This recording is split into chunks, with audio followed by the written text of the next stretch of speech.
હા તું લેડી થઈ ગયો તો સ્કૂલે જવા સ્કૂલ ચાલુ યસ ક્યાં જવાનું છે અરમીન ને મમ્મા મૂકો આવે ને ક્યાં જવાનું છે અરમીન ને હે મમ્મા આયા રે ઘરે જોબ કરે આરમીન સ્કૂલે જાય ભાઈ સ્કૂલે જતો રહ્યો બાને કહી દે બાય જય શ્રી કૃષ્ણ કરી દે બાને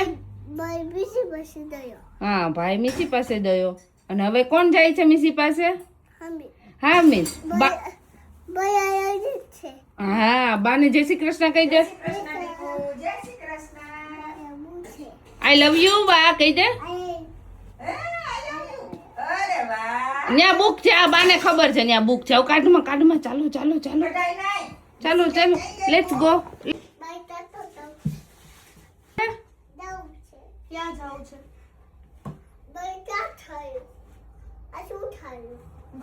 ક્યાં જાવ છે ભાઈ લઈ જાય હું નથી જાતી ક્યાંય ચાલો ક્યાં જાવ છે શૂઝ નો પહેરવા પડે ક્યાં જાવ છે અરમીન આપણે લોન્ડે જાશું ઓકે અરમીન ક્યારે જઈશું લોન્ડે એટલે શું રોંડે એટલે એક જણ પર ક્યાં જવા દેવો છે હે રોંડે એટલે તે ક્યાં સાંભળ્યું રોંડે બા શું બા લોન્ડે કે શું અરમીન ક્યાં જાવું છે અરમીન ને શું થયું અરમીન હે દાંત કાઢતું મારું પિંજારું પિંજારું કેવું પિંજારું કેવું હોય આ કરતો આ જો આખરે આ પકોડી બહાર આવી ને ત્યારે એને શાંતિ થઈ ચાવો જાય બુચી એમ ન કરાય પડી જવાય સીધું ટેકો દઈ દે અહીંયા આરમીનભાઈ ગાર્ડનમાં હિંચકા ખાવા આવી ગયા છે અને સામે જો મોડા ભાઈ છે ઈશા મમ્મી હિંચકાવે છે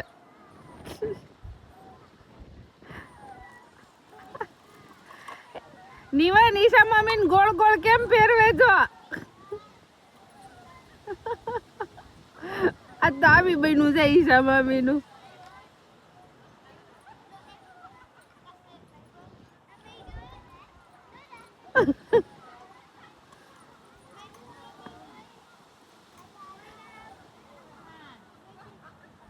એ જોજે ઘરે જવા જેવી રેવા દે તો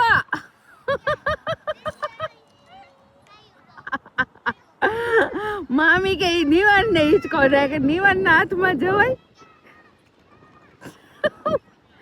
ગોળ ગોળ ફેરવીને ઓલીને પથારી ફેરવી નાખવાનો છે હવે મામી નો વારો આવ્યો છે હિંચકા નાખવાનો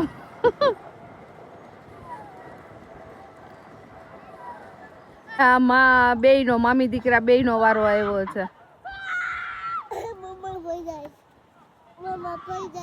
મહેમાન આવવાના છે એટલે મમ્મીએ શીરો ને ભજીયા ને બધું બનાવવાની તૈયારી ચાલુ કરી દીધી છે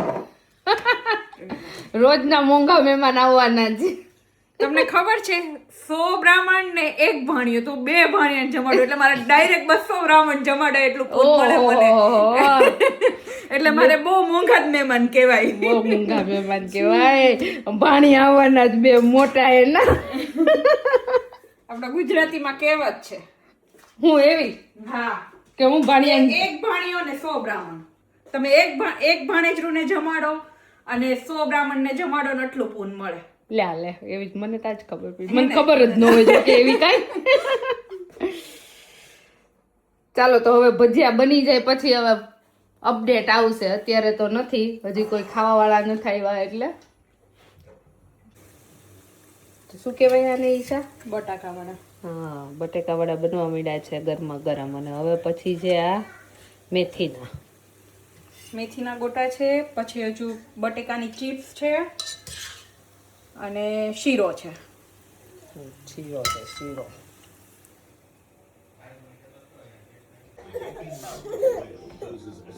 લ્યો ગરમ છે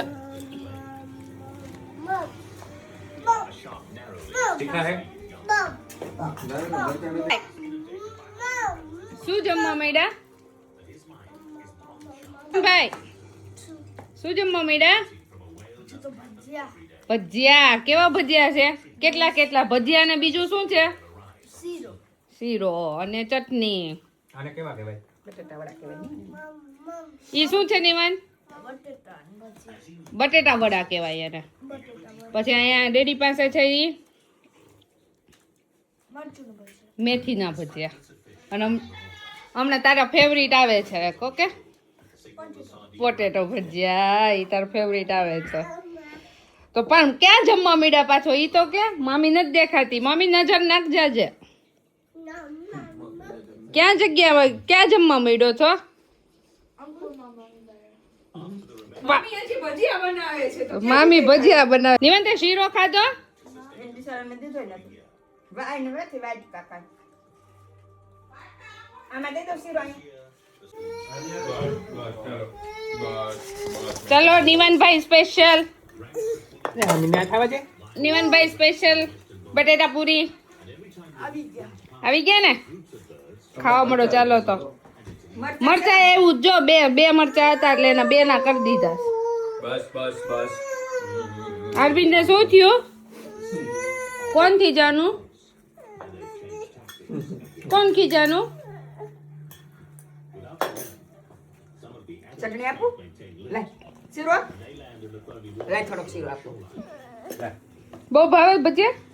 હે મને ખબર હતી મામીએ કીધું ને ત્યારે મેં નિવાનને બહુ ભાવે ભજીયા. તો મમ્મીને આવડતા નથી. ગમે એટલા ભજીયા કરો ને તો આ બધા મરચા વગર નો હાલે. મને ઘરે લેવા દોડેવી મરચા બે જણાએ. હવે મરચાના ભજીયા ખાય ને ત્યારે શું કહેવાય શાંતિ થશે. તો આજે છે ભજીયા પાર્ટી અને બધાને 3 4 ડબ્બા ભજીયા છે. કેટલા બધા ટાઈપ્સ છે. બા તમારું ફેવરિટ કયું છે? બટેકા વડા. બાના તો બટેકા વડા છે. ડેડી તમારા કયા છે? બટેટા વડા. બધાને બટેટા વડા જ ફેવરિટ હોય. બટેકા જ. અંકુર મામાને અલગ હોય છે. ના ના મરચા છે ને આવે છે એને મરચા. મરચા અંકુર મામાના ત્યાં શું ખાધું? મેં તો બટેકા વડા ખાધા અને આ બટેકાની પૂરી ખાધી અને મેથી ના ખાધા. અને મેથી નાખ્યા. આ મેથીના છે. ચાલો હવે આ મામાને જો આ મરચા વગર ચાલ્યું નહીં. મરચા બનાવવા જ પડ્યા લાસ્ટમાં તે. તો મામાને તો ફેવરિટ કહેવાય તો બનાવવું લઈને લઈ પડે. જાય બેન. ચાલો હવે ઈશા મામી અને એ તું શું કરે છો? એટલે ઈશા મામી અને મમ્માને છે ને બનાવે છે. અને હારી શું કરે છે જો. તું કેમ વડ લે છો? એ એ એ એ એ એ એ એ એ નસીબ બનતો આવી નિવાસ ભાઈ રોવી ગો બે ભાઈ ગો ભાઈ ગો ભાઈ ગો ભાઈ. એ દીવાની પડી જશે આસલી પડી હોય. એ ભાઈ ભગવાન